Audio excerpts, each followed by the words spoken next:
kembali lagi ke progres.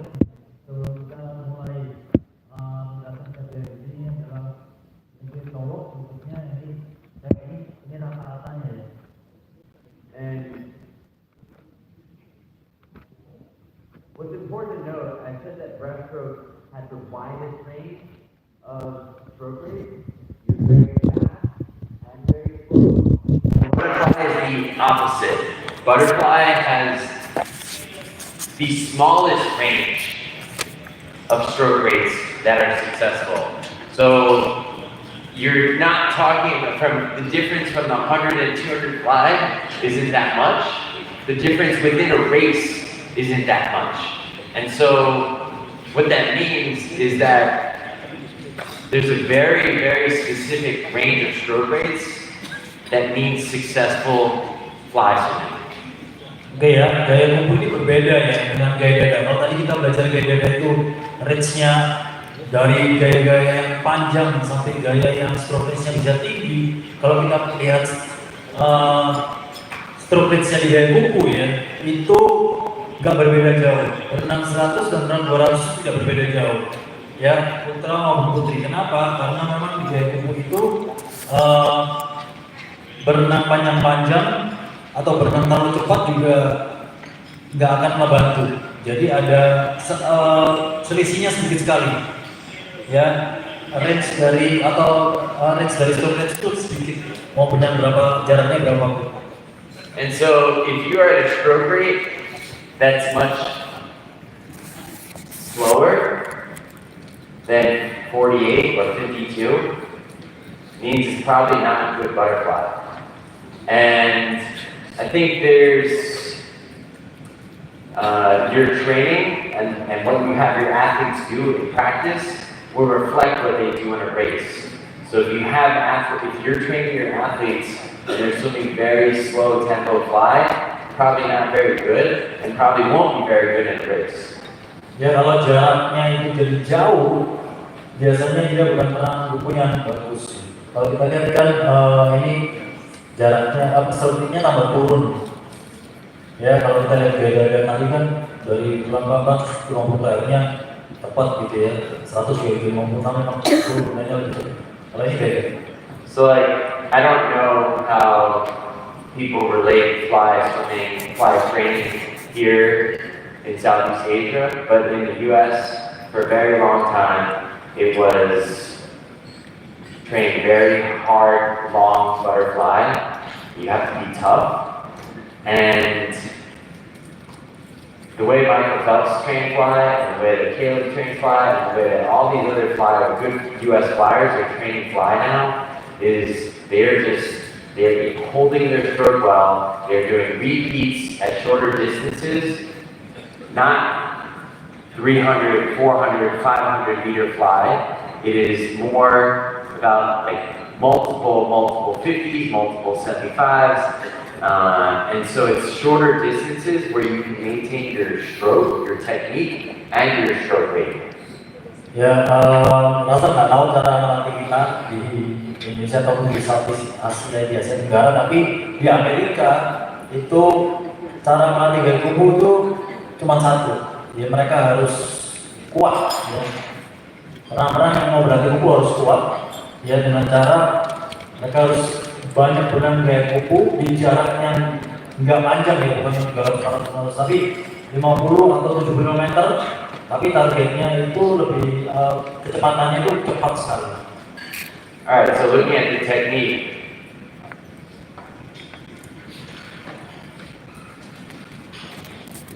the things that I'm trying to preserve in the stroke are being very dynamic.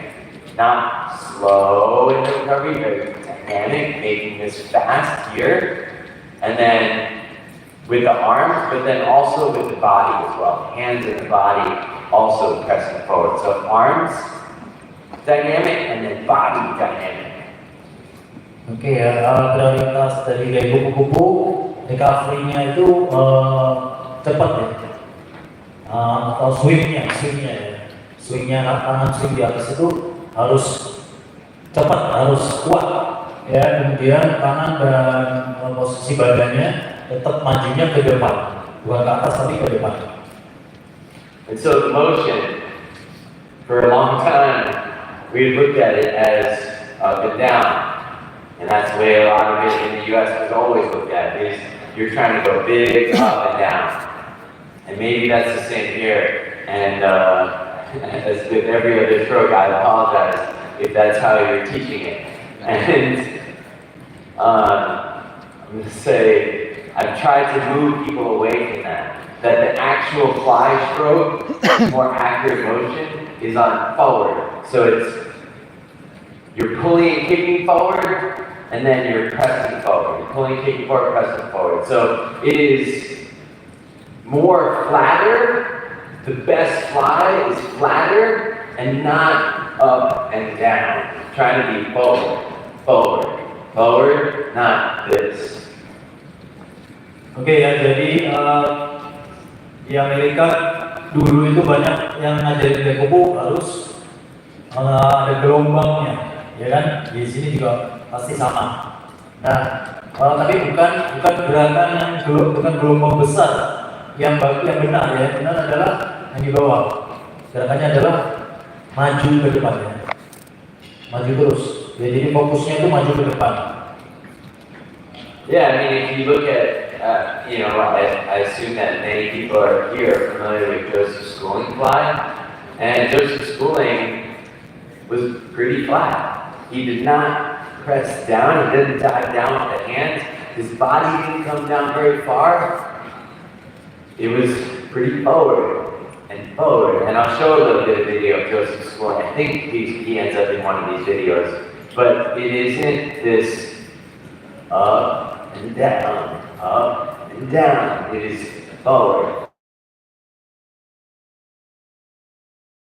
Contohnya Joseph Schooling ya, Joseph Schooling ini benar-benar maju ke depan. Ya, arahnya ke fokusnya memang ke depan.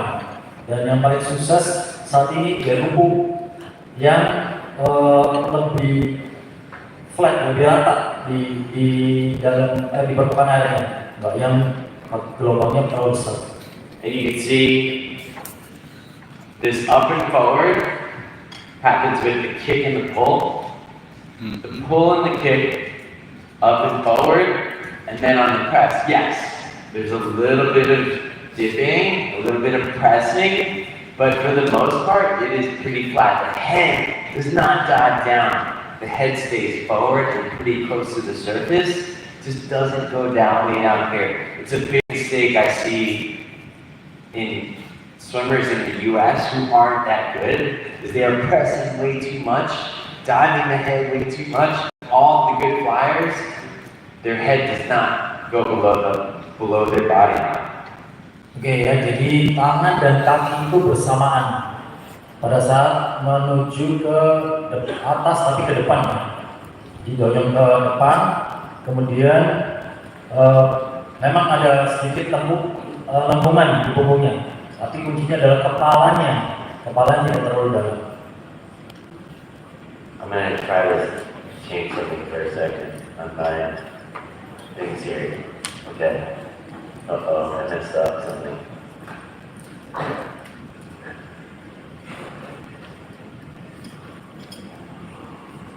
Okay.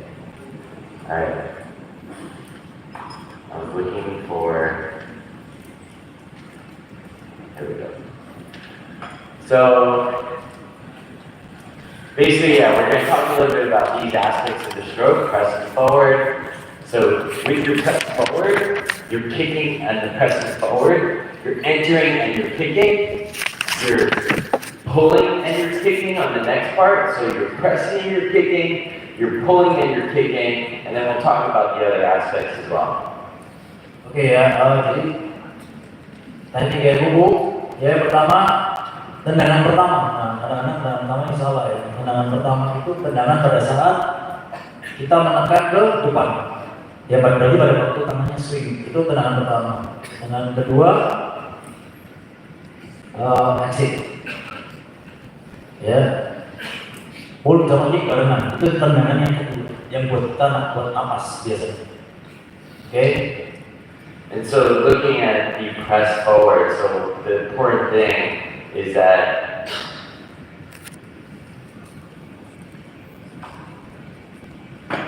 you are kicking your hands forward. There's two parts of it. You're kicking and your hands are entering. You're entering and you're kicking your hands forward. Your head and your chin are not tucked. You're not backing your head down. Your chin is staying separate from your chest. Your eyes are looking down or down and forward, but you're not looking down. And so I think that you watch this is the hands stay high and you're kicking at the same time. Boom. So I talk about kicking your hands into the entry, really driving forward here, but it's not just the hands, you're also kicking your shoulders forward. Ya, jadi kalau dilihat di situ, tendangan pertama di kuku itu pada saat tangan kita ke depan. Ya, pada saat tangan kita sudah di depan, baru itu tendangan yang pertama. Dan perlu diperhatikan posisi kepalanya waktu di dalam air itu dagunya tidak ditempelkan di atau tidak tekuk ya dagunya posisinya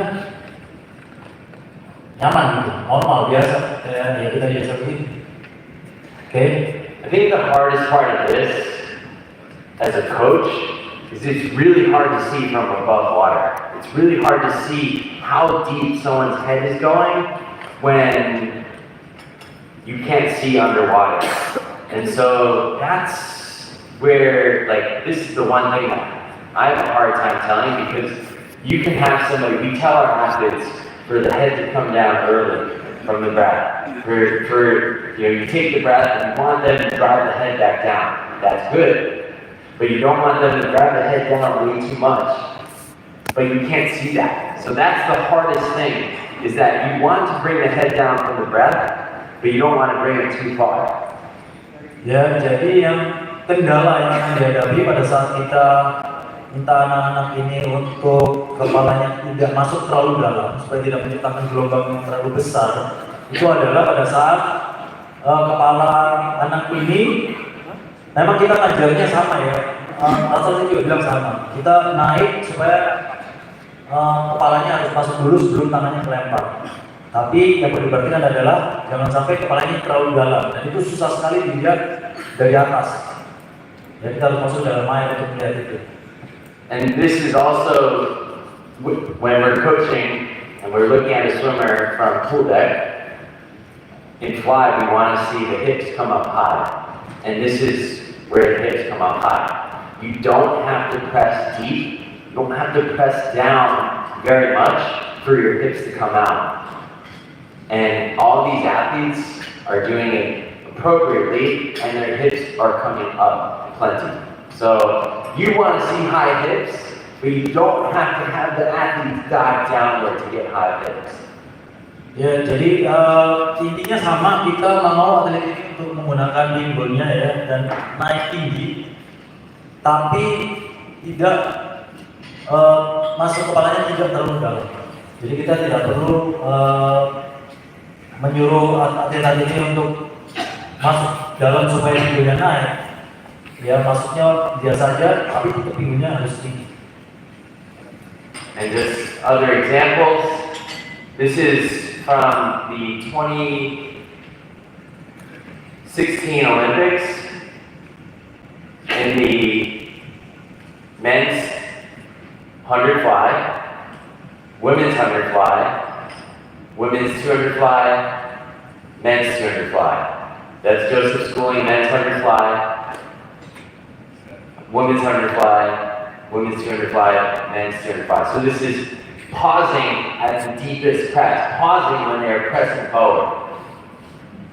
Ya, itu dari beberapa olimpiade, dari beberapa nomor di olimpiade ya. Dari 50 sampai 100, 200 cowok cewek ya. Nah, kalau dilihat gerakannya ya, semuanya nggak ada yang neken ke bawah kepalanya. Oke, dan mereka itu kan di pos diberhentiin waktu tangannya di depan. This is Michael Phelps and Chad Defoe in the 200 fly. And you see, chin is forward, eyes are forward, not down. He's probably pressing the most, so you do see the ears below the arms a little bit more. And so, actually, in the US, like Michael, probably very flexible shoulders, so he can press a little bit deeper. Most people shouldn't copy that, should not do what Michael Phelps is doing because it requires a lot of flexibility in the shoulders to press that deep. Ya, ini yang ada di gambar ini Michael Phelps dan Santa Claus ya, yang ada di sampingnya. Kalau dilihat posisi kepalanya sama sebetulnya, posisi matanya, lihatnya mereka posisi kepalanya posisi nyaman. Cuma memang Michael Phelps sedikit menekan dari dalam. Tapi ini seharusnya nggak mencontoh gayanya Michael Phelps karena dia punya fleksibilitas baunya itu sangat fleksibel baunya. Jadi dia nggak masalah agak tinggi, tapi kalau kita belum tentu bisa sefleksibel Michael Phelps. And this is just schooling, and you see his eyes are down, not chin tucked. Chin is the face is neutral, the eyes down, flat. Ya itu yang perlu dicontoh ya, kayak dalam schooling. Jadi posisi kepalanya, matanya lihat di bawah, nggak seperti Michael tadi ya, agak serong ke depan. Tapi posisi tangannya sama bahunya rata. But all these athletes are kicking their hands into the entry, kicking their chest forward into the entry. Ya semua atlet ini bergerak maju ke depan pada saat lempar ya. Bergeraknya ke depan ya, bukan ke bawah. So what I see a lot in the US is people diving down a lot. People pressing too much with their chest. That's just a hard position to be in. A very difficult position to achieve. This athlete is diving the head too much. You see the chin, just the head going way too deep. And this athlete actually in regular speed looks okay, but when you slow it down, you see just again how strained this position is. So the shoulders are way too deep here, and it's not a strong position. Ya, ini adalah banyak yang salah melakukan seperti ini ya. Mereka gelombangnya terlalu besar ya, jadi nekannya ke bawah sehingga jaraknya dari permukaan air itu terlalu besar. Pada saat mereka benarnya cepat, kelihatan nggak masalah. Dia pada untuk diiklankan ya. Itu kita lihat jaraknya terlalu besar dan itu membuat seharusnya membuat posisi bahu semuanya jadi nggak nyaman berenang. Yeah, these are things that from above water I can't see. So this is probably the most important aspect of swimming that I can only see with the underwater video. Ya ini tidak bisa dilihat dari atas, tapi ini yang paling penting kalau bisa dilihat dari dalam air pakai underwater kamera ya, kamera bawah air. I guess with other aspects you can see a little bit of it, like you can see where the catch is in freestyle. You can see different things and hints of it, but this is the only one you can't see. I can't see any of it from above water. There's just so much splashing when your hands enter that I can't tell how deep somebody's head is going. Ya ini satu-satunya tadi yang tidak bisa dilihat dari atas. Kalau bebas itu masih bisa dilihat sedikit karena dari kubu ini banyak sekali cipratan airnya, jadi susah sekali untuk bisa melihat kesalahan ini dari atas. And so I mentioned this when somebody presses pretty far down.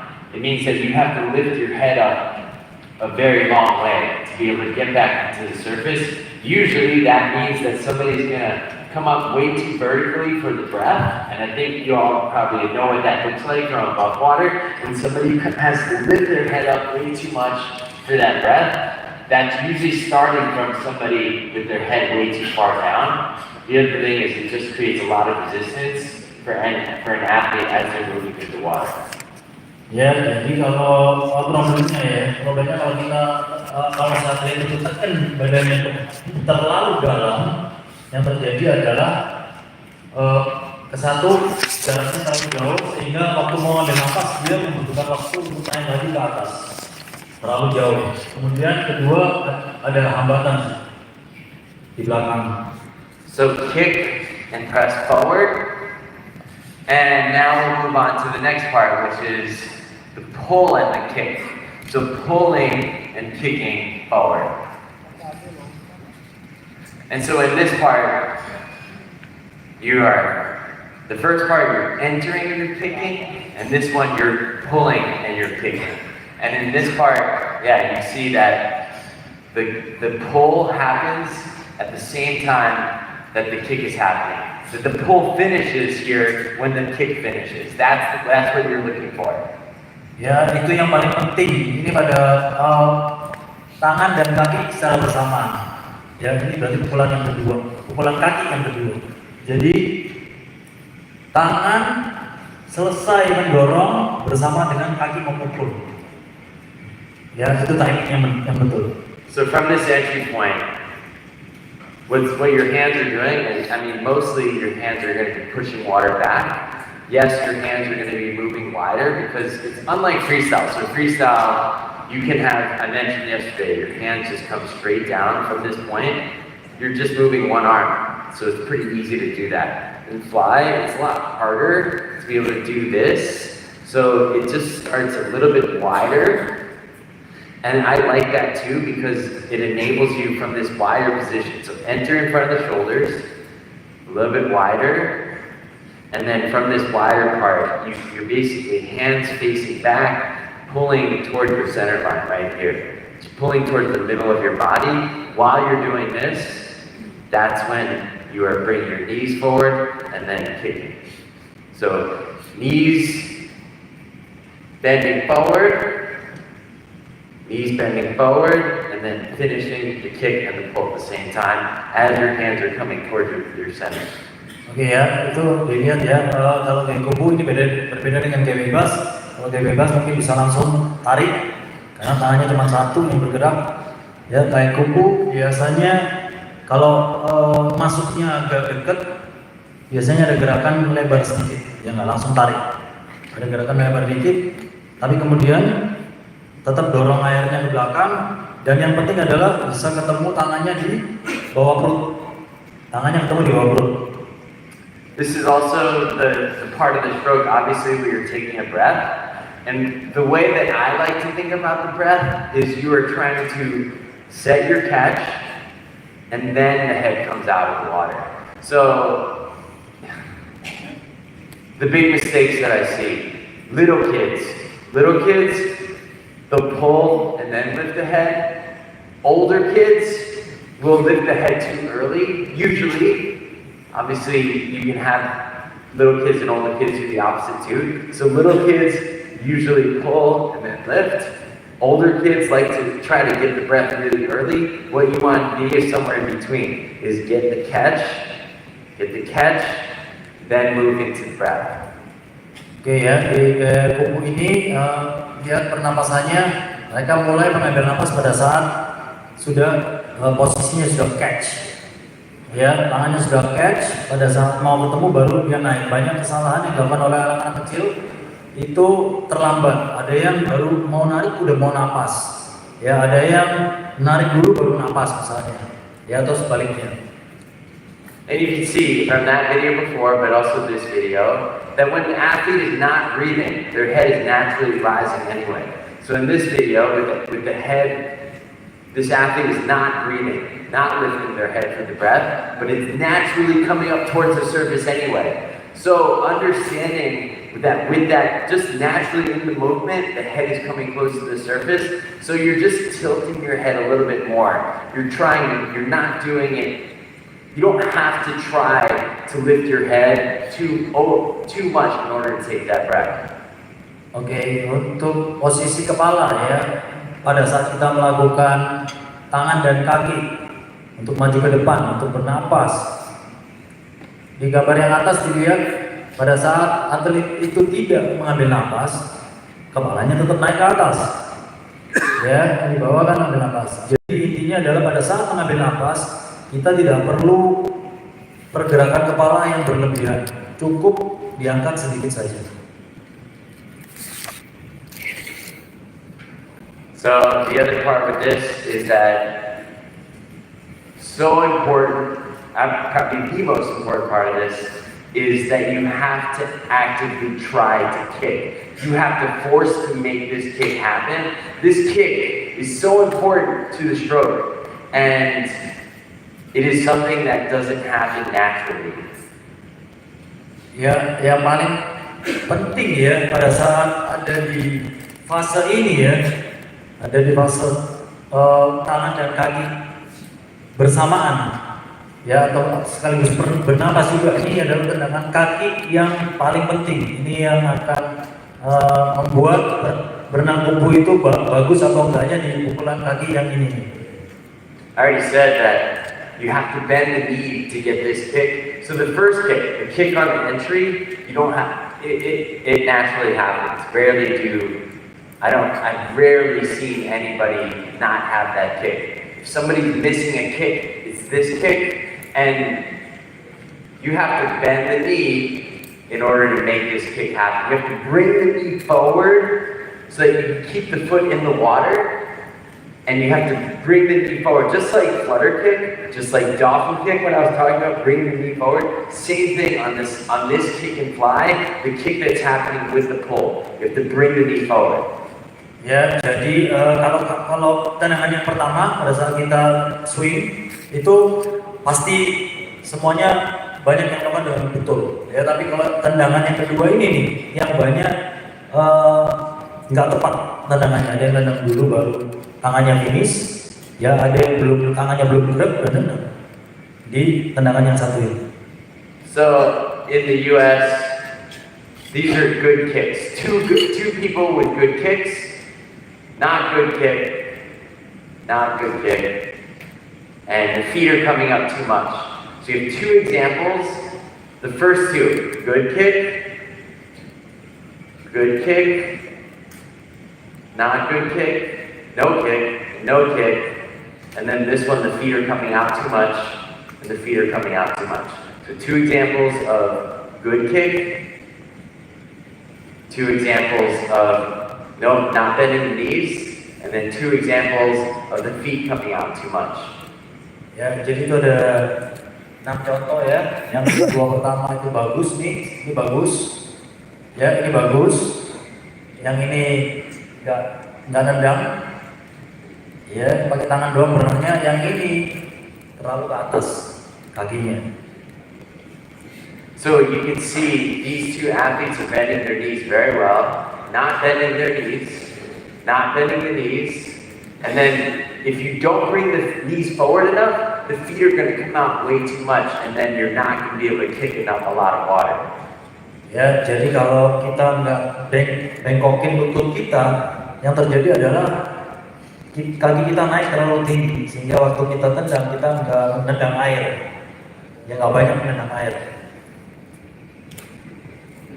So, just looking at this a little bit closer, I should show this from the very beginning. So yeah, these are the same examples, just zoomed in on just the legs, and the whole idea is just like flutter kick. You see how deep the feet end up? It's because they're bringing the knees forward, and that's great. When you're extending their legs, they're moving a lot of water because the knees are forward, and then they finish the kick forward. You see how deep those kicks on the good ones are when they are. Ya, masih video yang sama cuma di zoom ya, deketin dan bisa dilihat pada saat atlet itu membengkokkan lututnya dalam, lihat seberapa jauh, seberapa dalam tendangannya. And then these athletes, I can't see the video that I'm controlling, so I'm going to come back to this. Yeah, so the bending of the knees, how deep the feet end up right there. These athletes not bending the knees. And then bending the knees, and then this athlete, yeah, you can see the feet just coming way out of the water because the knees are not. You have to bend the knee and then also bring it forward. So your hip, you're gonna be bending at the hip. Ya, itu lagi-lagi contoh posisi tendangan kaki ya. Itu kakinya yang digambar ini tidak dibawa ke depan, ya harusnya dibengkokin dan dibawa ke depan kaki. Kalau enggak, itu yang terjadi kaki yang bahkan sisanya itu jadi ketinggian di atas air. So the other thing is that if you can't see if somebody's missing a kick, if somebody has a kick when they're not breathing, and they have the kick when they don't have the kick when they are breathing, it's often because when they take the breath, they might be lifting up too much and arching their back. And when you arch your back and take that breath, it is also really hard to bend the knee forward and arch your back at the same time. So it just, these two things don't work together. So because someone makes a mistake on the breath and lifting up too much and arching the back and bringing the shoulders back, it makes it really hard to also bend the knee. So we have two mistakes that happen because of the one, arching and lifting up too much and also not getting the kick. So to fix that kick sometimes, especially if it only happens when you're breathing, you have to fix the breath. Ya, jadi jalan jalan yang paling betul yang harus dikasih tahu untuk anak-anak ini biasanya pada saat mengambil napas itu mereka terlalu tinggi, terlalu mengangkat kepalanya terlalu tinggi sehingga susah untuk kakinya itu berbarengan dengan pukulan kakinya. Jadi caranya untuk memperbaiki agar pukulan kaki dan tangan ini bisa bersamaan timingnya, itu napasnya yang harus dilatih. Cara napasnya harus betul, nggak bisa terlalu tinggi. And looking at, kind of jumping around a little bit, but looking at the pull pattern. So I did talk about what is happening in the pull, but I want to show you now and specifically show you what that looks like. So yeah, I want to see the hands that are in front of the shoulder. The hands will go wider, but I don't want to see, not like breaststroke. Breaststroke, palms face out. And I don't think we should do that in fly. Basically, the hands will go wider, but mostly the hands facing back toward your feet, not like this. Not like that.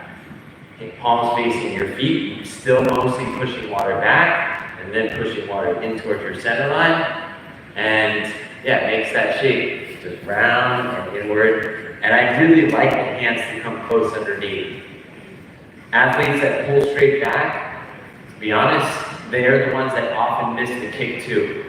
So I think if you can pull your hands closer, one, your pull is stronger, two, your kick will most likely be better too. Ya, jadi ini adalah gerakan tangannya ya, gerakan tangannya berbeda meskipun juga ada keluarnya sedikit seperti gaya dada, tapi telapak tangannya kalau gaya dada kan ke arah kanan dan kiri. Kalau ini tetap ke arah belakang tarikannya ya. Dan yang diingatkan sama Russel tadi adalah gimana caranya supaya tangan itu lebih baik ketemu di tengah-tengah, di bawah perut. Ya, kalau biasanya yang tarikannya nggak ketemu atau di samping itu biasanya yang pukulan kakinya bagus. And we'll say, I'll just point out that this is not good. I just don't have many, there aren't many video examples from underneath where I can show the shape of the pull. I'm sure there are athletes, there's maybe one in every 50 athletes that I work with have this where they don't, their feet can't move at the same time. Siobhan Hahi is one. When you watch your dolphin kick, the feet don't move at the same time. And it just, I don't know how to fix it. It's not right. But I have this video here, but you shouldn't copy this. Ya, itu jangan dilihat yang pukulan kakinya ya. Memang ada mungkin 1 dari 50 pernah ditanganin Russel itu pukulan kaki dan tubuhnya nggak bisa bersamaan. Ya, si Bon Hockey yang pernah Hongkong juara dunia bebas juga underwater kick, dolphin kicknya juga seperti itu. So, like breaststroke, I said everything in circles. Everything should be round and everything should not be sharp corners. Same thing in fly. So you're moving through your stroke with round stroke, but not pulling. You're not pulling straight back either. So you're going a little bit wide, a little bit inward, and then at the finish, what I want to see is rounded outward too. So round here, round here, round here.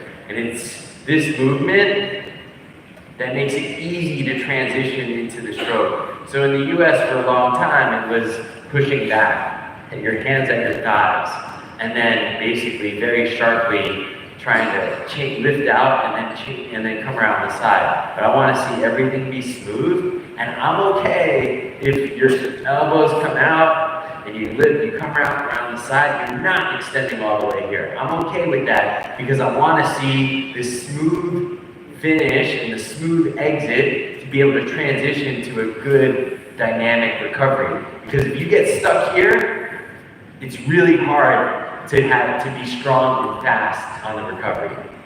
Oke ya, jadi ini mirip dengan gaya kuku, gaya dada ya. Ini tetap ada gerakan lingkarannya, ya meskipun nggak terlalu besar, ada gerakan lingkaran. Kemudian ketemu di bawah perut, dan yang tadi ditegaskan adalah tidak seperti zaman dulu. Zaman dulu kita disuruh drill-nya disuruh push sampai nempel ke paha misalnya. Sekarang teknik yang baru nggak perlu karena tujuannya nomor satu yang tadi dijelaskan, yaitu recovery-nya harus dinamik, ya, recovery-nya harus cepat, bukan recovery yang lambat. Jadi nggak masalah kalau dorongan terakhir ini nggak samping maksimal, karena yang penting adalah pada saat tangan keluar bisa langsung recovery dengan cepat. So this is a very, very fast butterfly, maybe the fastest ever. Figure it out who it might be, and you can see how the hands are coming out of the water. They're already moving out to the side when his hands come out of the water, and it's because it's going inward and outward, and it's not locking out. The idea is not to finish back here and get stopped here. The idea is to be able to transition nice and smooth to the finish, to the recovery. And so when the hands are exiting the water, it is already moving towards the recovery and helps build speed into the forward part. Again, rounded corners, not sharp change of direction. Ya, jadi sekali lagi gerakannya itu adalah membuat lingkaran, kemudian ada sedikit keluar, ya, itu kalau kita lihat dari atas ya, itu tangannya nggak sampai mentok finishnya, ya dia langsung posisinya sudah, sikunya sudah bengkok, dia keluar kemudian balik ke depan. Tujuannya adalah supaya gaya kukunya lebih lancar dan lebih cepat recovery-nya. And actually, I need to transition to something else. And there's a couple other slides I actually want to show that I didn't put into this one, so I'm trying to figure out how to change this.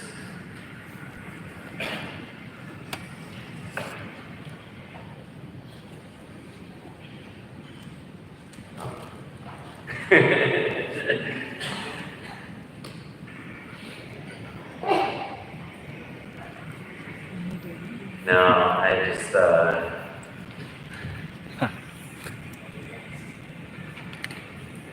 okay. Yeah, I thought it was still pushing on this.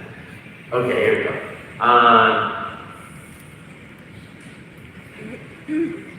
Yeah, so talking about looking at, I mentioned before, and it's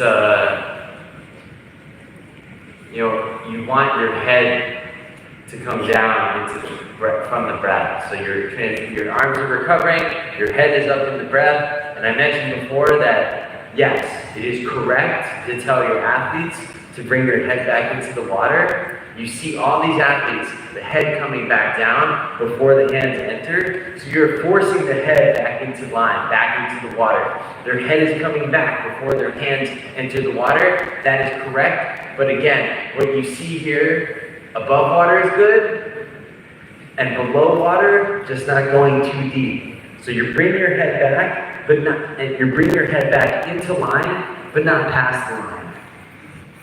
Ya, jadi posisi kepalanya ya, betul cara kita memberitahu anak-anak ini, kepala harus masuk sebelum tangan masuk.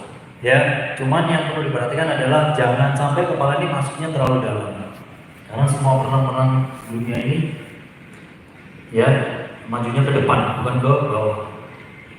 So actually these are all the same athletes from the video before. And where it showed those athletes from the 100 fly to 200 fly, men and women, these are all the same athletes. So you remember what they looked like before. The head did not go far down underwater. And just interesting, Joseph's scoring right there, and his head coming, well, let's go back to the breathing stroke. The head coming down from the breath. His head is already back in the water, but remember what he looked like before, that the head did not go very far down. You bring your head back down before the entry, but you don't bring the head below the body line. Ya, jadi ini Joseph Schooling ya, kita semua kenal Joseph Schooling. Kepalanya kalau diperhatikan setelah dia ngambil nafas, ya dia tunduk dulu masuk ke dalam air, tapi tidak sengaja dimasukkan ke dalam air ya. Dia hanya biasa aja tuh. And this, let's see if I can get forward to this part of the video. But yeah, all of these athletes, their head comes out early from the breath, but it doesn't go below the line. I think that's the one thing that I want you to see, and want to make sure that yes, you're right to coach that, but just be aware of what happens afterward. Ya, yang paling penting adalah posisi kepalanya tidak keluar dari jalur lurus yang menuju ke depan. And the last thing I want to show with fly stroke is what athletes do when they're not breathing. And when they're not breathing, I like to say that your face stays in the water. Your whole head does not need to stay in the water. I think it's so important that you press it forward with the head, your hands, and your chest and your body. And if your head is tucked and below the water when you're not breathing, it is very hard to use that stroke. So you can lift your head out, keep your face in the water, and then use that height on your non-breathing stroke in order to press forward. So it is incorrect for people to bury their whole head. Look at these athletes, and their face stays in the water. Their head is still coming out of the water on the non-breathing strokes. Ya, jadi posisi kepala pada saat nggak napas. Ini teknik posisi kepala yang perlu diperhatikan pada saat perenang-perenang itu tahan napas. Ya, berenang di bubut dengan nggak napas itu tidak perlu kepalanya itu dimasukkan terlalu dalam. Jadi cuma wajahnya aja yang masuk ke dalam air. Kepalanya tetap di atas air dan itu membuat perenang lebih mudah untuk maju ke depan. So I know you're going to ask about breathing patterns, right? So I'll show you breathing patterns. Here we go. Oops.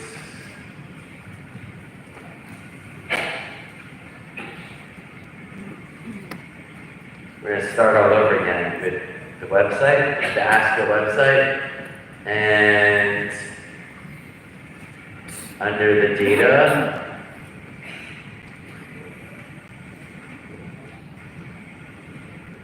show you breathing patterns for butterfly.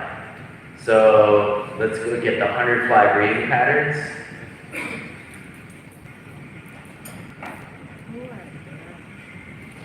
And the women, So the way that I show breathing patterns, every dash is a breath. So this shows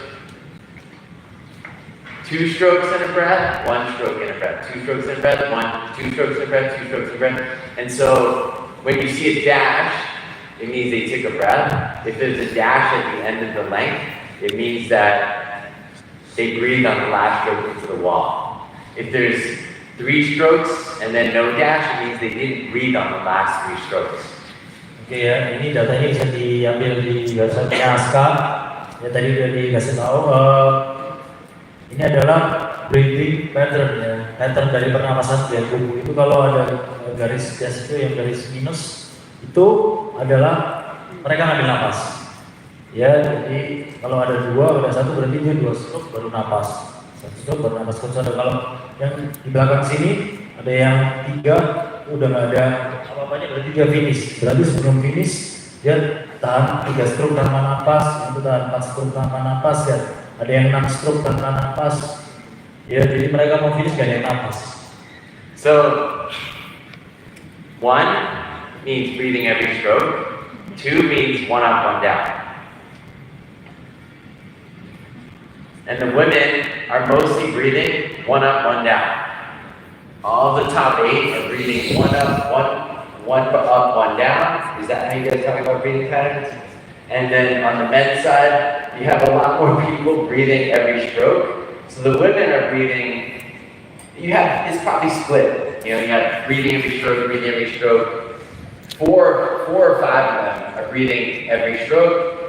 3 or 4 are breathing every other. So Caleb Russel, world record, breathing every other stroke, not breathing on the 5th stroke. 5 strokes into the wall, into the finish. Ya, jadi ada perbedaan antara perenang cowok dunia dan perenang ceweknya. Kalau perenang ceweknya banyak kan napasnya itu 1 napas 1 enggak ya.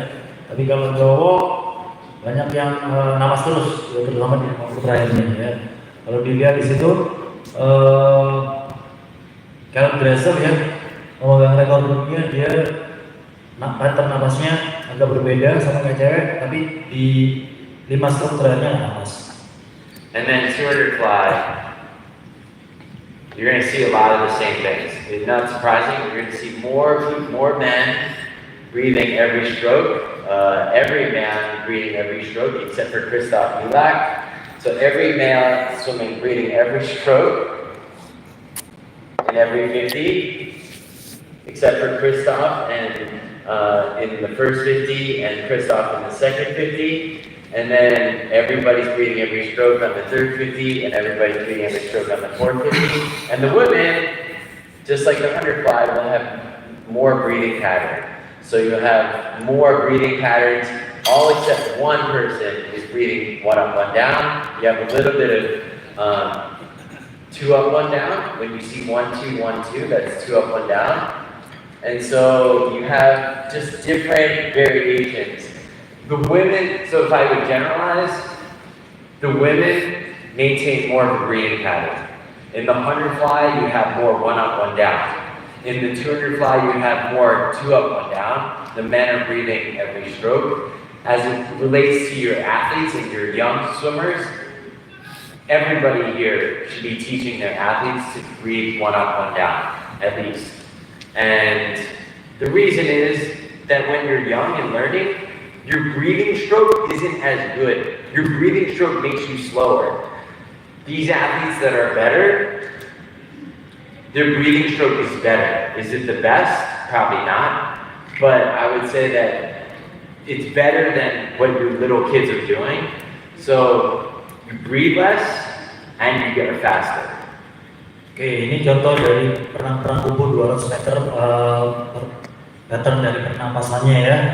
Kalau di cowok kelihatan jelas, cuman Christoph Milak aja yang masih napas 21 ya, 2 stroke 1 napas, tapi itu cuma 100 meter pertama.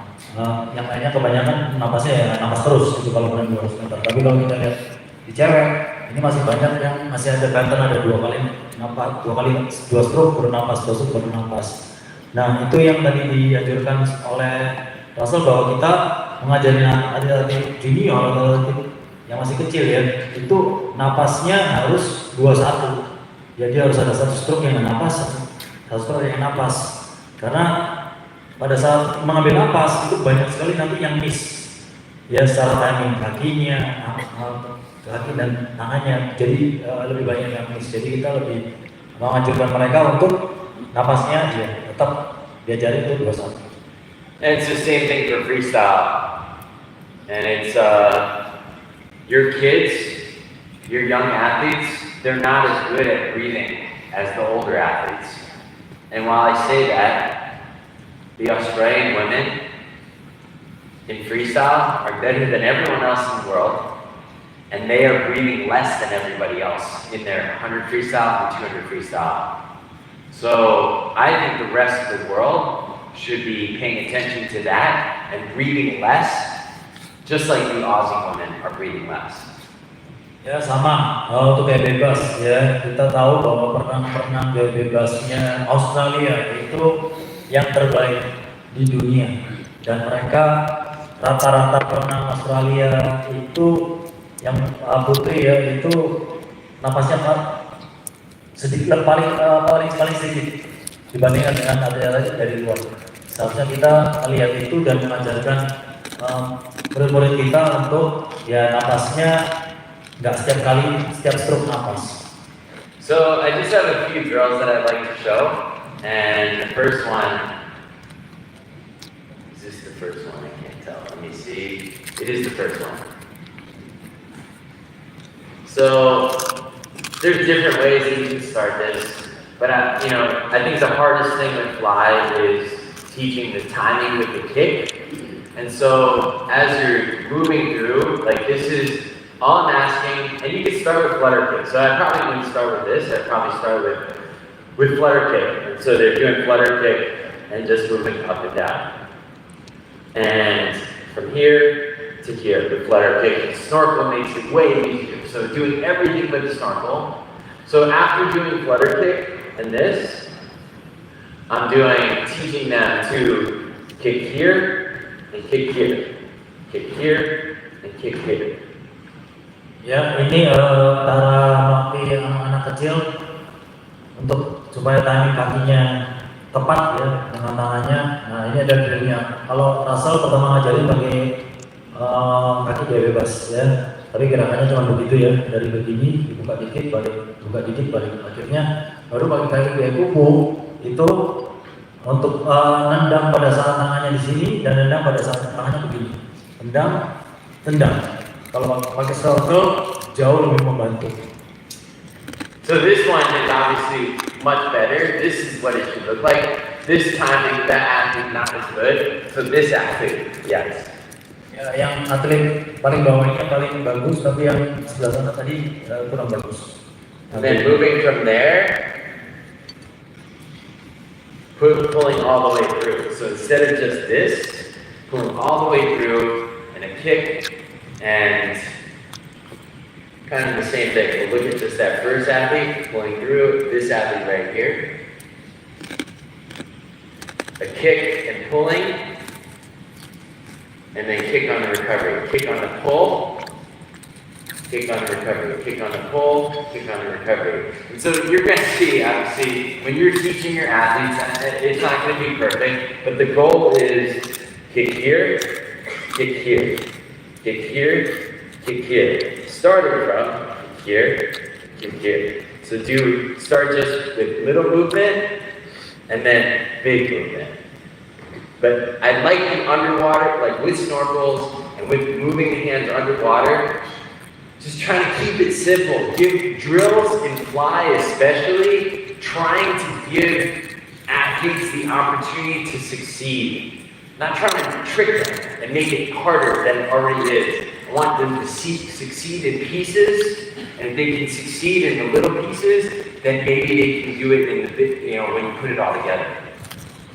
Oke, jadi drill ini ya tujuannya supaya semuanya bagus. Ya, jadi kita bisa mulai dari step-step yang kecil. Ya, contohnya tadi awal mula harus tendang pada saat begini dan tendang pada saat begini, ya. Kemudian berikutnya adalah tendang balik, tendang lagi, tendang lagi. Ya ini adalah drill yang dilakukan harus mulai dari kecil dulu ya, step by step langkahnya itu supaya mereka bisa melakukan di gerakan yang kecil kemudian dilanjutkan ke gerakan yang besar. That first athlete just does a really nice job. You can see how she's bending her knees. It'll come back to it in a second. But just the bending of the knees here on both the kicks is what is necessary. So bending the knees. I'm okay. The feet are coming out of the water. I'm okay with that for now. But because it's just better than than not bending the knees at all. Ya tadi contohnya yang paling bawah, si anak itu mencoba membengkokkan lututnya. Ya, meskipun kakinya agak ketinggian, nggak masalah untuk di level ini. Oh, and I just remembered there's another video I'll show you that I forgot to put in here. And yeah, so this is a 12-year-old girl in the US. I love this fly. So she's 12, she's not very strong, but awesome stroke, awesome kicks. This is, yeah, she's 12 years old and just moving really nicely. 2 big kicks, the hands moving forward, not diving down. Ya ini contoh dari anak 12 tahun, ya belum terlalu kuat. Ya tadi kita bisa lihat 2 kali tendangan kaki kuku yang kuat dan posisi tangan juga dan posisi kepalanya tidak menekan ke bawah. And she's pressing forward flat, not diving down with her head, just staying flat and forward with the hands. And the hips are coming up, the kick is awesome right there. Ya, lihat ya, jadi posisinya dia nggak turun ke bawah tapi ke depan.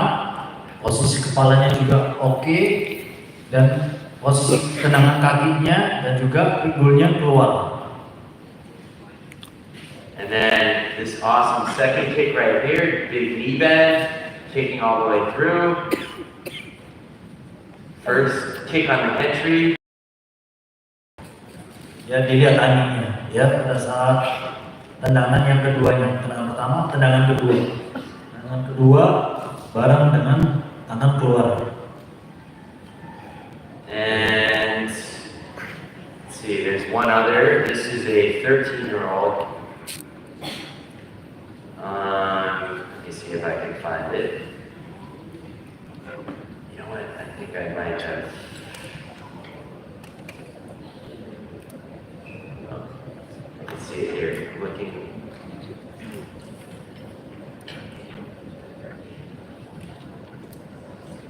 Oh, I don't have it here. All right, so I don't have that video. But then, kind of the last thing I wanted to show is on the ASCA website. There's actually a lot of different drills, more drills on fly than any other stroke. So you can find it right now. These are on the ASCA website. So Ken Heist, Coach Carson Foster, the U.S. national team and world champion, a world championship medalist. So Ken goes through his drills in an endless pool, and then also Braden Holloway, he's the U.S. national team coach as well, coaches at NC State University. He also goes through his drills on the ASCA website. And so he talks about, both the coaches talk about what they're looking for and what they're trying to do with these athletes and what the goal of the drills are. And you have different drills happening in both these videos. So rather than me show it to you, these are things that you can already find right now on the ASCA website. And as we discovered yesterday, you don't even have to be a member to find it.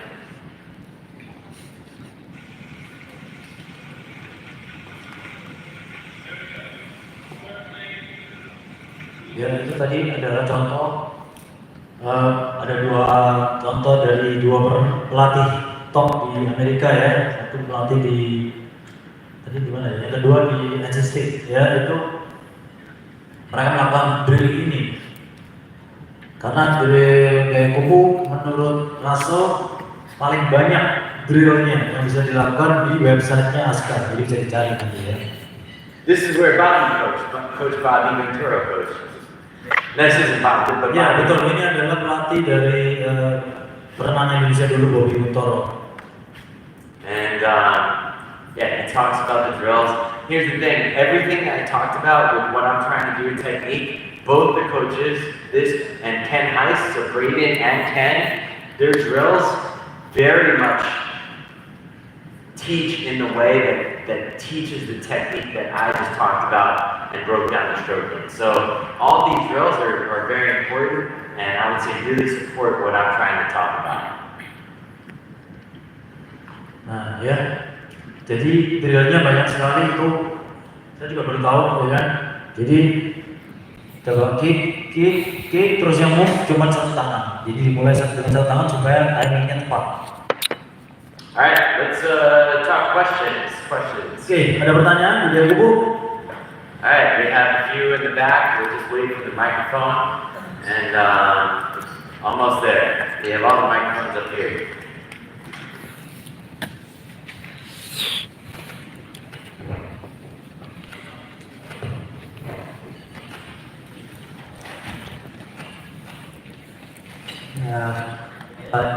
And then we take dari Solo. Saya mau bertanya Indonesia. Bertanya masalah pattern. Kenapa kok cowok? The microphone. Can we get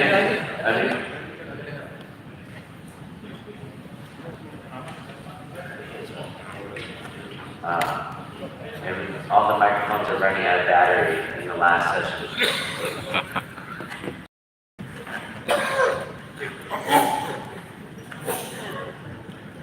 Cek. Mau tanya masalah breathing pattern tadi. Kenapa kalau yang cowok itu patternnya sama semua, yang cewek sama hampir sama semua. Itu ada alasannya apa? Kenapa ada science di belakangnya itu? Kenapa kok cowok kayak gitu, cewek? Gitu. Nah, saya takutnya ngajarin ke anak-anak tanya, nah, kenapa saya diajarin kayak gitu? Basically about the breathing pattern. You show all the data about the boys usually with that kind of breathing pattern and the girls that kind of breathing pattern, which is all similar, right? Between 100 and 200, the boys, a lot of them breathing one stroke. So is there any science behind that? Or because he failed to make a mistake when he thought teach the kids how to like woman try to do one and then boys like you can do anything. No, I think the boys are stronger at the elite men are stronger at the Olympics and World Championships. Michael Phelps breathed every stroke. I think everybody copying him. They are comfortable breathing every stroke. Here's the thing. Caleb Russel is the world record, and he's breathing one up, one down on 100 fly. Christoph Milak is the fastest ever in the 200 fly, and starting at 200 fly, he's not breathing. He's breathing one up, one down as well. So just because, and I would say technically they're better. Technically, your athletes are better when they're not breathing. So I think, even though you have these fast athletes not breathing, or the fast athletes are breathing every stroke, that's not necessarily what you should be doing. Oke ya, jadi tetap semuanya diajarin untuk napas 21, jangan dibedain cowok sama cewek.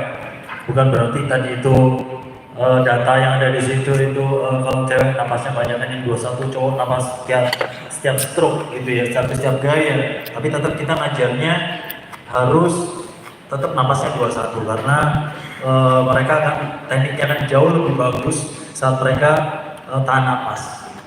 Timingnya juga kan lebih bagus. Jadi tidak dibedakan. Nanti pada waktu mereka dewasa biasanya karena cowok itu lebih kuat ya, ototnya lebih siap.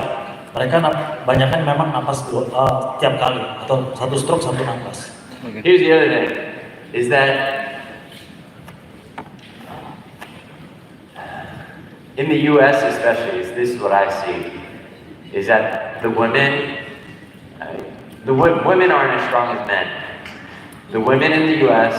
are technically better, their technique is better, and they find all the ways to swim faster. And because the men are stronger, they're not doing everything right. I would follow what the women are doing, technique-wise, because they have to be sharper, they have to be more detailed in order to be the best in all the women. Ya, jadi untuk mempelajari suatu teknik itu lebih baik mempelajari tekniknya yang gaya yang dilakukan oleh perempuan. Ya, karena laki itu memang pasti jauh lebih kuat dari perempuan. Ya, dan untuk perenang perempuan untuk bisa menjadi juara dunia, mereka harus memiliki teknik yang sempurna. Ya, untuk bisa berenang dengan kecepatan yang hampir menyamai mungkin perenang-perenang cowoknya Indonesia gitu ya. Dan itu mereka harus punya teknik yang sangat bagus. Jadi yang dilihat adalah apa yang dilakukan oleh perenang perempuan dunia ini. Next question. Ada yang mau bertanya lagi? Okay, so the rumor says that on the butterfly kick, the second kick should be hit harder than the first kick. So I want to confirm you that is that correct or not? Then my second question is that you mentioned about the overemphasized finishing for the butterfly. Does this rule apply to freestyle? Thank you. Okay, so with the first kick and the second kick, do you mean that the first kick is this one, or the first kick is this one on the entry? Okay, so I think that the kick, so let's call it the kick on the entry, and the hands entry, and the kick on the finish. I think the kick on the finish should be the same size or bigger. So the second kick being the same size, the finish kick being bigger or the same size. And so that's the kick that most people miss. So here's the thing, this kick is a little bit smaller, we don't want that speed. So we're going a little bit, kick is a little bit more narrow. Hailed Russel, this kick is a little bit smaller than this kick. This kick is a little bit smaller, and this kick is a little bit bigger. So that's the answer to your first question. Oke, pertanyaannya adalah tentang kaki ya. Dua kali kaki itu ada kaki yang pertama lebih kuat dari kaki yang kedua atau kaki kedua lebih kuat dari kaki yang pertama. Ya, jawabannya adalah kaki yang kedua. Kaki yang kedua itu berarti kaki yang barengan sama tangan. Ya, itu harusnya lebih kuat. Lebih kuat daripada kaki yang pada saat kita yang pertama ya, yang melempar. Jadi jawabannya seperti itu karena kaki yang kedua kan kita posisi badan kita tetap harus maju, tapi ada ke atasnya untuk ambil nafas. Oke. And your second question was a good one, but I forget what it was. What was it? So it's about the overemphasized finishing. Yes, great question. So it's the same thing in freestyle. I want to see, I'm okay. So in the US happens all the time. Coaches say, really flick water back, finish like this, and fly. People say, finish like this. And you watch the best athletes in fly, it is swinging around. In freestyle, it is swinging from inside, being a little bit inward to coming out. So I talk about I talk about bringing your hand out of your pocket. So if your hand's in your pocket, you're finishing with your hand coming out of your pocket, lifting out your elbow, coming around to the side. I talked about the recovery in freestyle is coming around to the side. And if you're finishing out like this, makes it just not a smooth movement to come around to the side. So I'm not saying that you want to just swim up here. Obviously you're pulling inward and then come, but you don't have to lock your hand out. So yes, you see sprint freestylers often, or sometimes, not everybody, come out like this and then come around. And I want to flatten that. I want to make that shorter. Nathan Adrian, who we just, he's been talking most of today, Nathan Adrian had the one hand that came up really high, and we always talked about trying to keep that hand lower. Basically taking the energy that would come up and make it come around forward, and same thing in fly. So I don't want to say an early finish, but yeah, not overemphasizing the finish. So great question, and yeah, it's like not coming here and fly, it's coming around and fly. Ya, jadi sama ya kan dibilang gaya bebas itu kita nggak perlu terlalu fokus sama gaya itu harus selesai ya, tapi lebih ke seberapa cepat tangan ini balik ke depan ya. Gaya kubu juga sama ya, kalau gaya bebas kalau kita mentokin ke belakang ini pasti agak repot untuk balik ke depannya ya, untuk balik ke posisi awal. Jadi bukannya zaman dulu memang gini. Tadi contohnya Nathan Adrian dulu berenangnya ini sampai ke atas banget, tapi dirubah bagaimana supaya dia secepat-cepatnya bisa balik ke depan. Memang banyak sprinter dunia yang sampai ke atas muter gitu ya, tapi kan kita berenang cuma 50 ya. Tapi kalau anak-anak kita mau berenang 100, 200, 400, 800, 500 nggak mungkin kan pakai gaya itu. Jadi serata mungkin dengan permukaan air untuk di recovery-nya. Okay? Thank you. That was a great question. Any other questions? Yep, a few up here. Right in the middle.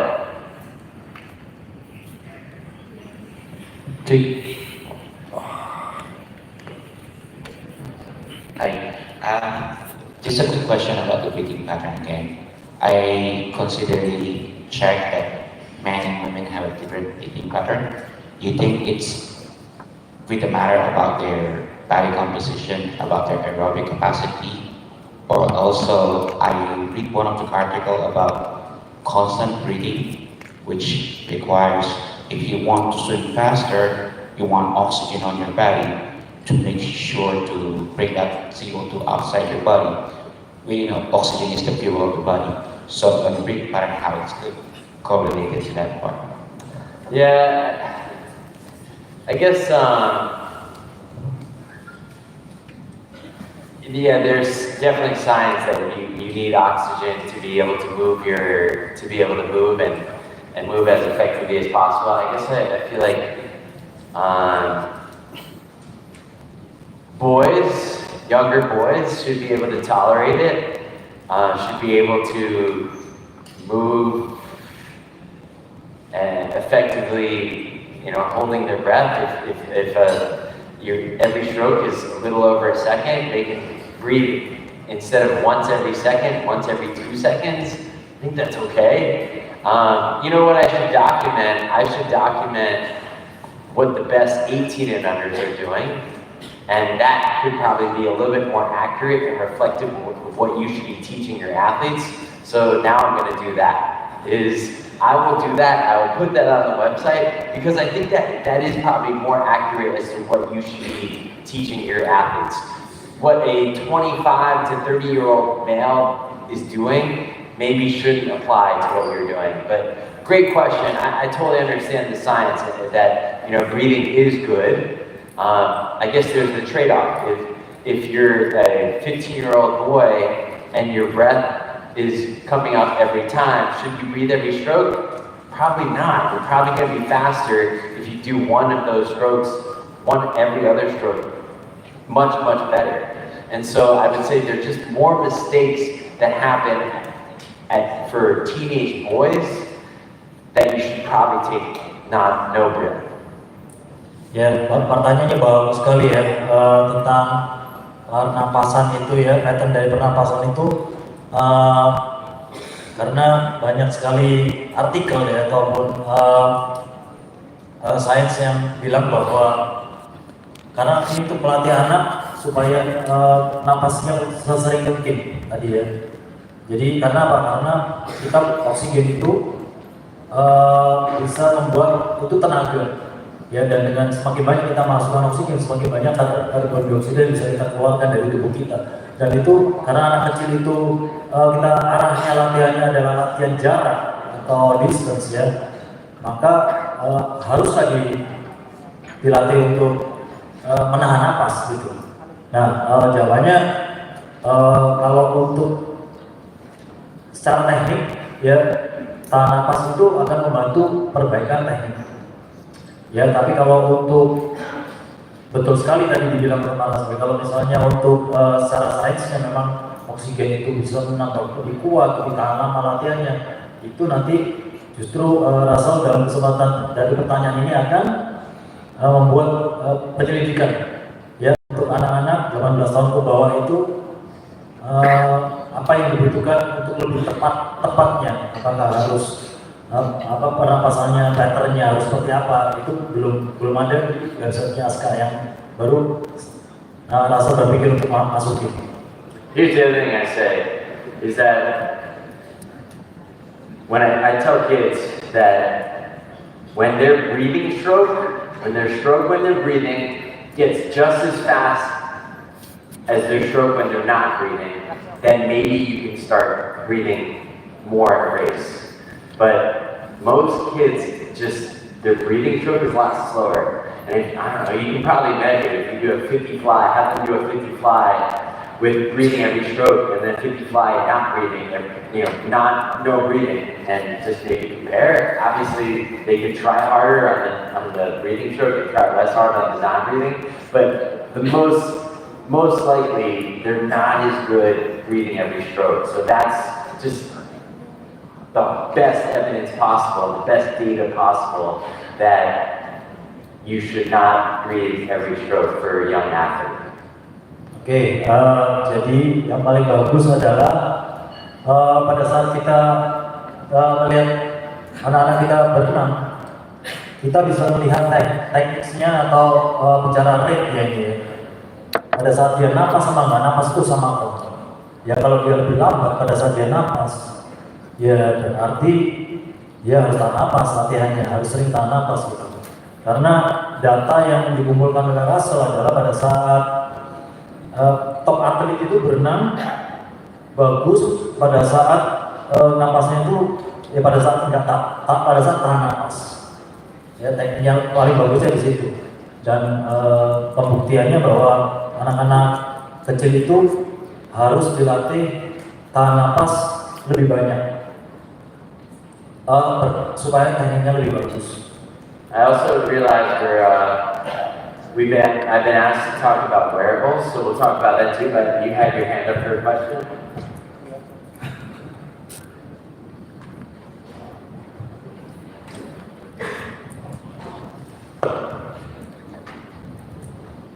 Go ahead. Yeah, so my question is about hypoxic training. So what would be the right age for giving hypoxic training? Especially because some of the kids from the age of 6 to 12 who are developing, and then we have some kids who are 12 to 15 who are getting into more complicated age. So which is the right time to use in hypoxic training for them? Because the younger kids basically can perform pretty well without hypoxic training. They can hold the breath and they can perform. But what would be the correct time or age to do that? How would you define hypoxic training? Same as the breathing pattern. So what we try to do is to give them, like for example, do a 100 set, a 100 meter set, where the first 25 is 3, second 25 is 3, 5, the third is 3, fourth is 3, then 7. Yeah, I guess, I don't know, for me personally, and I've not coached, 6 to 12-year-olds, in workouts. I'm more concerned about people doing, I guess, and not a surprise, I'm more concerned about people doing the technique right when they're breathing and not breathing. In the training in the US, I know it's gone, you have people, doing like breath holding stuff, more of that. I would say, is there an appropriate age where you're actually changing their lung capacity? That's beyond my science. I guess I don't really have an answer for that, so I apologize. Mostly it's just not, as the training aspects of the training science isn't really my area. And I don't want to misspeak on something like that, so yeah, I apologize, but I feel like if you want to answer, you can answer in your opinion too, since you have the microphone and you're in front of the stage. I don't know, we used to do a lot of hypoxic also, like, 3, 5, 7, 9, or 2, 4, 6, 8. That's only just to pass our run, right? Like the swimmers run, so they can hold their breath longer.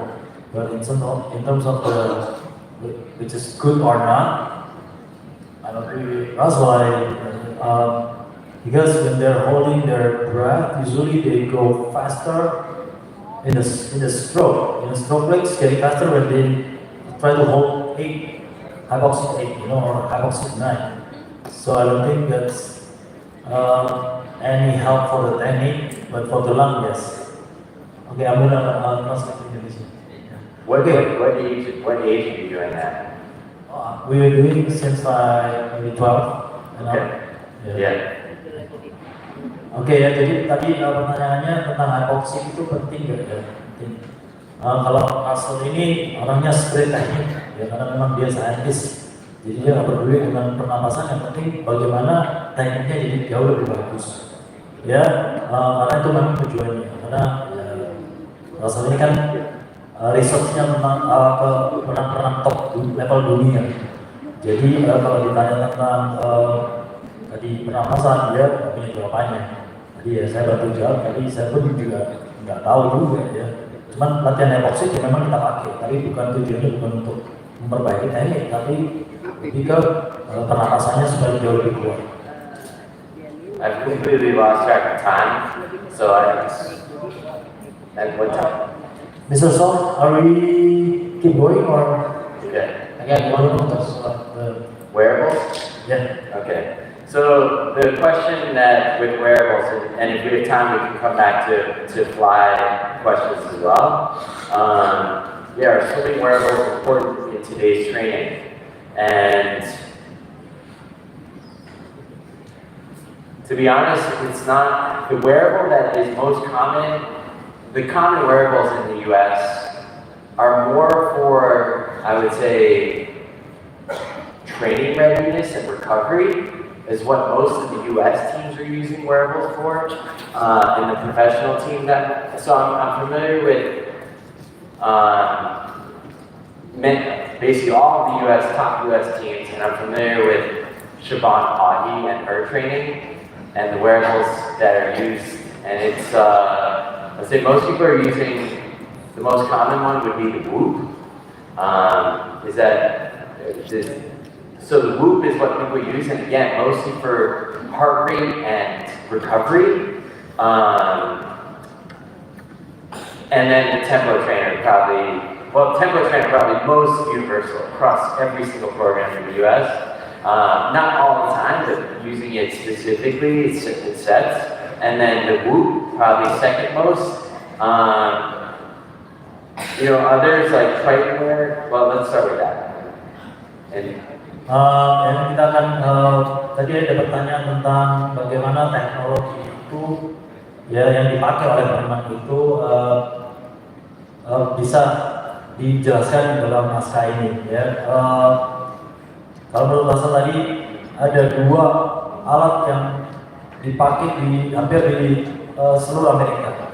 Yang pertama itu namanya Whoop. Ya, Whoop itu alat, tapi sebetulnya alat-alat ini digunakan untuk supaya tahu harus recovery-nya seperti apa. Ya, jadi intinya alat-alat ini untuk menunjukkan kondisi dari atlet-atlet itu sendiri gitu.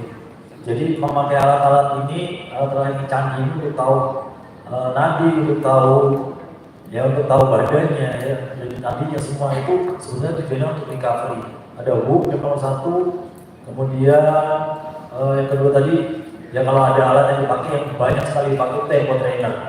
Ya, kemudian ada Tritonwear, tapi belum sempat dijelaskan. So I'm very familiar with Triton. I know that there are a few club teams that use Tritonwear. It is a great device to capture a lot of information from a lot of swimmers. So Whoop, or let's say the Smart Goggle, is for an individual. Tritonwear is for a big group.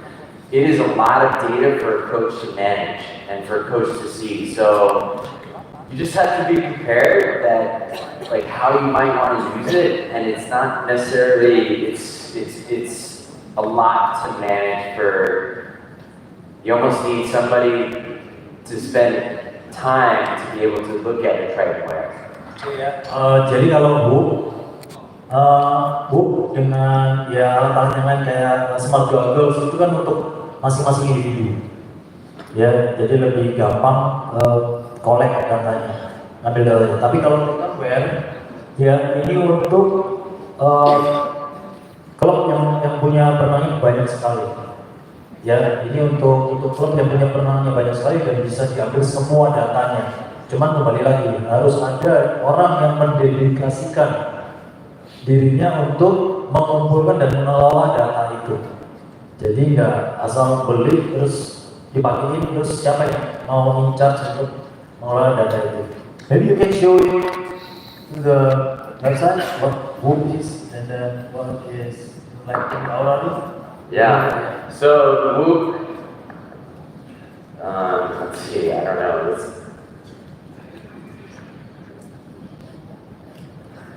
So Whoop device, yeah, right here. It doesn't tell the time. It's not like an Apple Watch. It doesn't tell the time. It basically just monitors different health metrics. Like it says here, sleep, strength, recovery, health. I know a lot of college teams use Whoop to measure sleep. I think that's probably the best kind of data that you have is how you're recovering, especially for a teenage athlete who might not be sleeping enough or might be staying up too late playing video games or partying if you're in college. So just understanding the readiness of training and what they might be able to handle, it's a great way for them to monitor it, and maybe you can monitor it too. Oke ya, jadi Whoop ini ya modelnya kayak gelang, ya ini dipakai dan ini bisa kasih tahu kita berapa banyak kita tidur dalam sehari, ya kan? Bagaimana kesehatan kita. Jadi ini banyak dipakai oleh penang-penang di university ya di Amerika karena mereka biasanya main game ya atau party misalnya ya. Nah, mereka harus tahu kondisinya seperti apa untuk mereka bisa menjaga kesehatannya dan untuk bisa berlatih dengan maksimal. So Oura Ring does a lot of the same things to measure sleep and recovery. I've actually heard from a lot of women, female athletes, that does a great job helping them monitor their female health. And so it just, every single product is something different. Should you go out and buy everything? Probably not. Like, it's just not a good use of your money and your resources. It's so much information for you to manage. And so I'll stop there with the Oura Ring. Oke, ini ada ini ya, ini modelnya sama kayak buku tadi. Ya, ini engine yang dipakai, kemudian ini juga sama. Sebetulnya intinya itu alat-alat ini digunakan karena untuk atlet bisa perform di dalam latihan dengan baik. Maka dia harus dalam kondisi yang sangat baik juga. Kalau kurang tidur, ya kecapean, ya mereka nggak bisa latihan dengan baik. Mereka latihannya ya salah-salah misalnya. Jadi alat-alat ini itu untuk membantu mereka supaya lihat, saya sudah recovery saya sudah bagus, jadi besok bisa latihan lagi. Istilahnya bagus lagi, besok bisa bagus lagi. Intinya segitu ya. And then Tritonwear, as I mentioned, it's a good device for group data in the water. And so I don't think people are really using Tritonwear. It's not something you wear to sleep. It's something you only wear in the pool. And yeah, it gives you a lot of training data information, probably more than you're capable of using. I think it'd be interesting to look at Tritonwear through a season and understand what tempos, what stroke rates are like when you're doing race efforts. throughout a season and then what it looks like at the end of the season, especially for the athletes that make your team do really well or not do well. I don't know the answers to this. There's so much information that Trevor can give you that you just have to probably try to answer a few questions. And then after this, I'll tell you what I think and how I would use it. Oke ya, yang ini adalah Triton Wear ya, yang dipakai di belakangnya topi renang ya, di kepala. Nah, ini lebih ke dipakai pada saat latihan. Kalau yang tadi dipakai ya sehari-hari ya, sehari-hari dipakai ya, cincin dan tadi alat tulang tadi. Kalau ini dipakai hanya pada saat latihan. Dia nggak ngasih tahu istirahat sudah tidur berapa jam dan segala macam.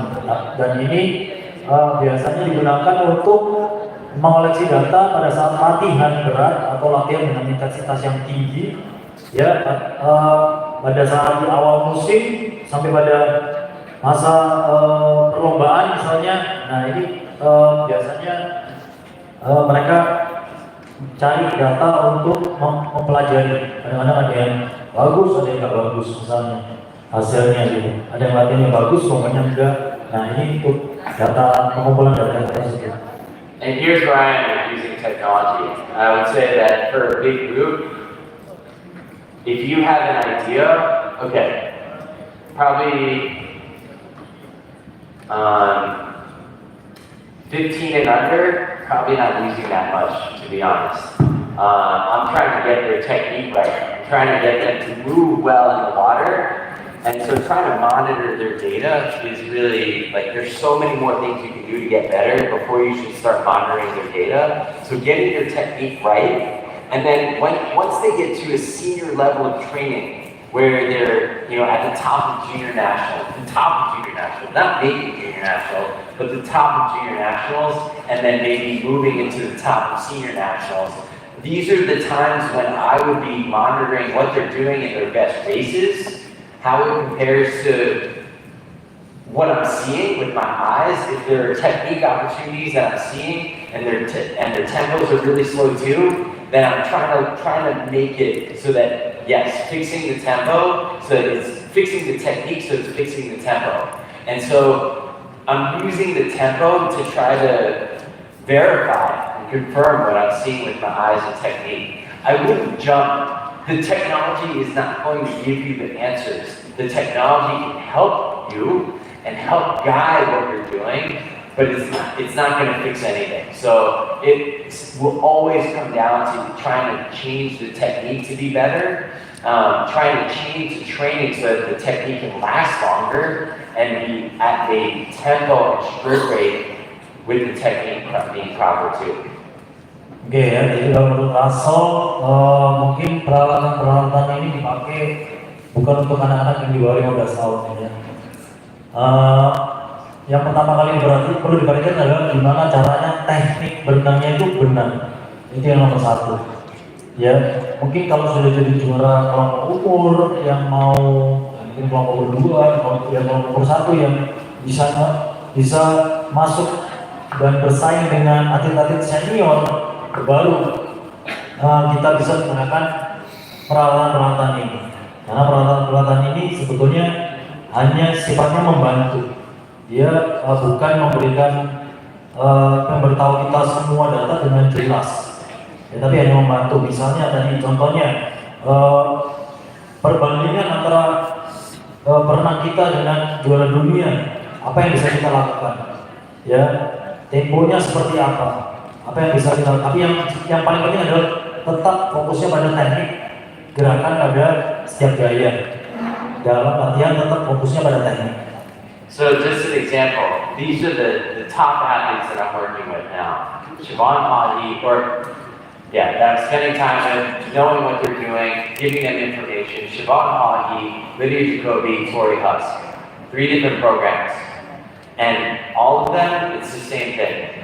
We're looking at their data, we're looking at their stroke rate and cycles when they're racing, and then maybe once or twice a week, they're doing fast efforts where they're trying to mimic the same stroke rate.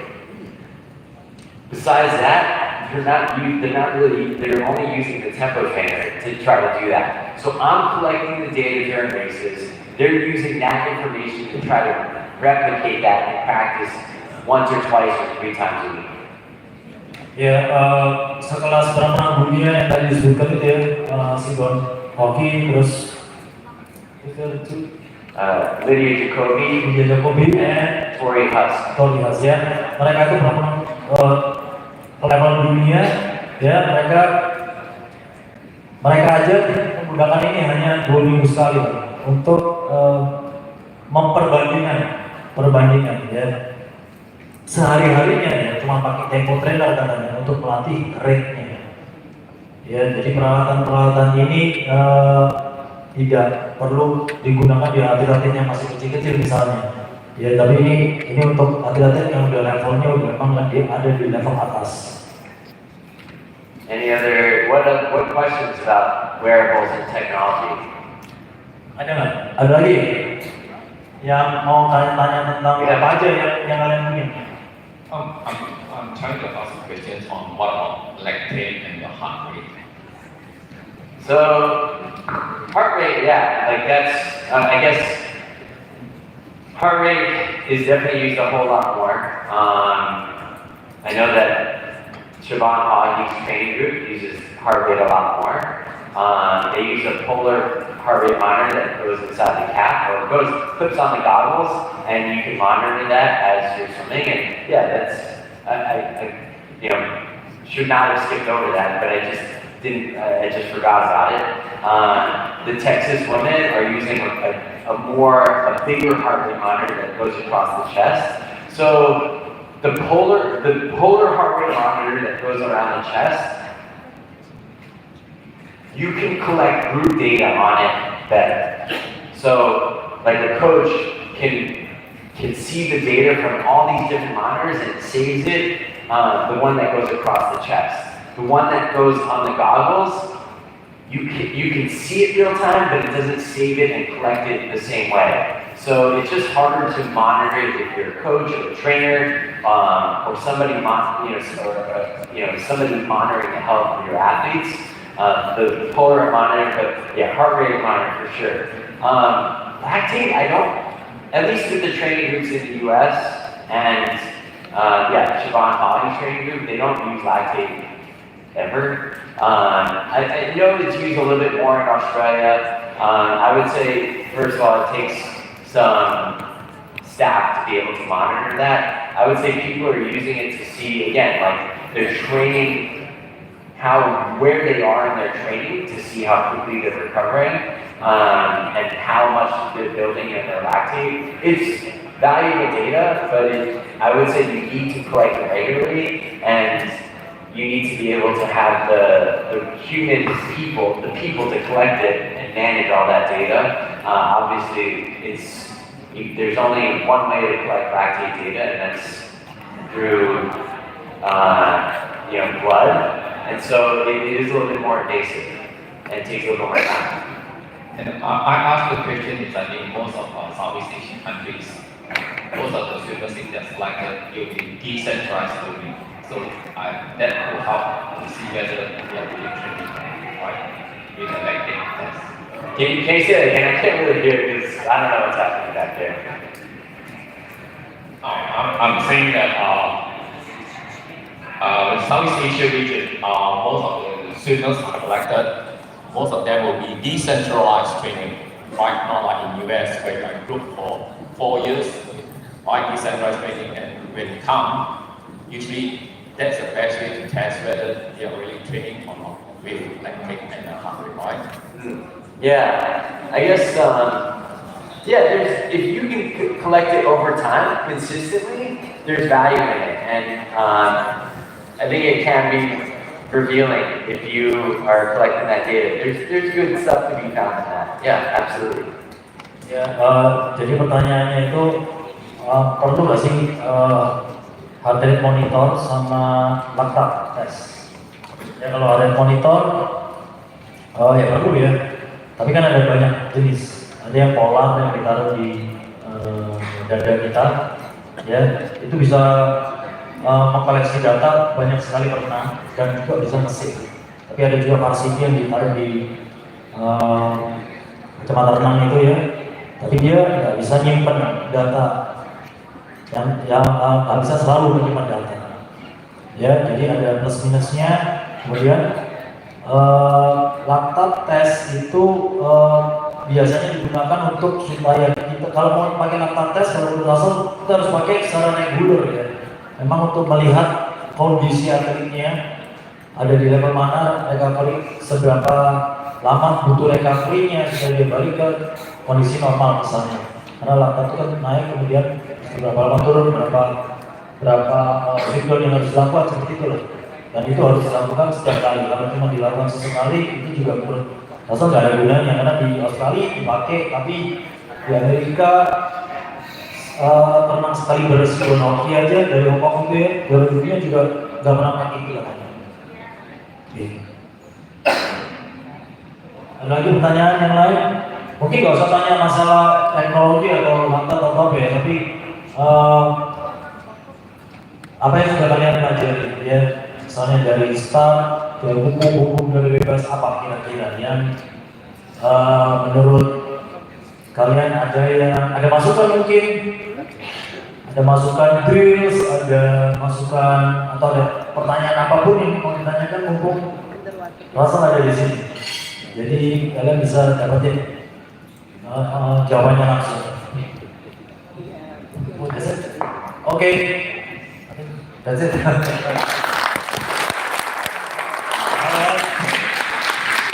Alright, round of applause for our coaches. One more time. Thank you very much, Coach Russell and Coach Felix. Alright, the time has come. We're going to end this conference. Still so many questions, still so many things in your mind, right? We will still have more to come in the future. So let's get to that. Okay, before we go on.